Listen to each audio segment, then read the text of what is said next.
Hello again.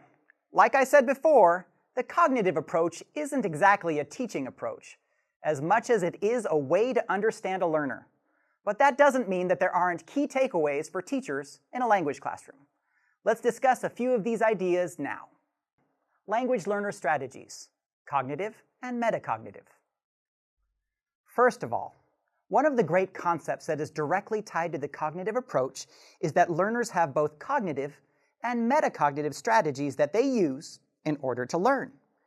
Teachers that study these strategies can understand learners, different learning styles, and then try to accommodate learners as a result.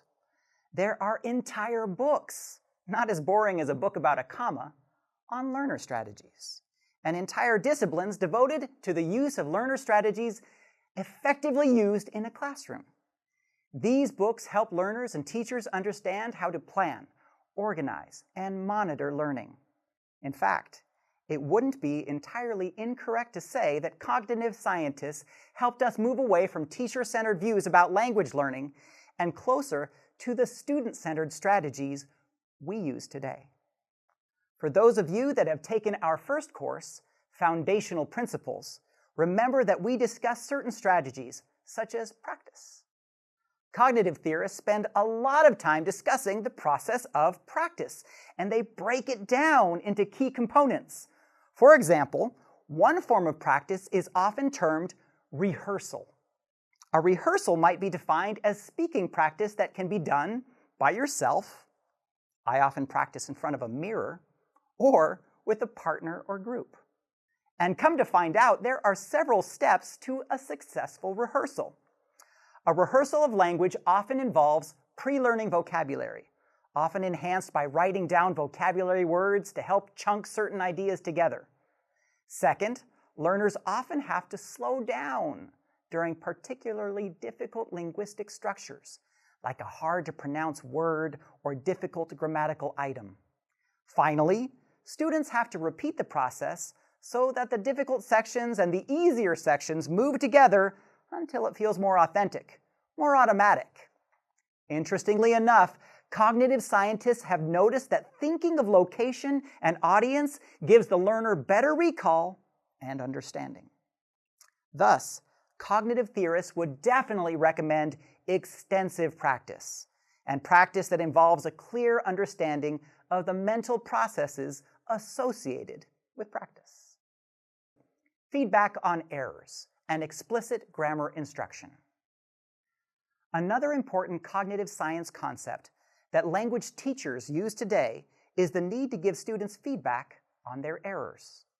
Rather than punishing or ignoring the use of errors, especially those that an entire group of learners makes, help give an instructor information on mental process. Thus, by examining common errors, error types can be identified, examined, and then attempts to clarify those errors can be made. Are errors bad? No! They give you a window to examine what is going on in the minds of your learners. And in fact, errors help a teacher understand what rules should be explicitly taught. Grammatical rules, it is argued, can help learners receive the necessary information to overcome certain language rules. While the amount of explicit grammar instruction is debated in today's world, most teachers find themselves in the position of providing clear grammar instruction to those who continue to make certain errors. Pre-reading and pre-listening activities.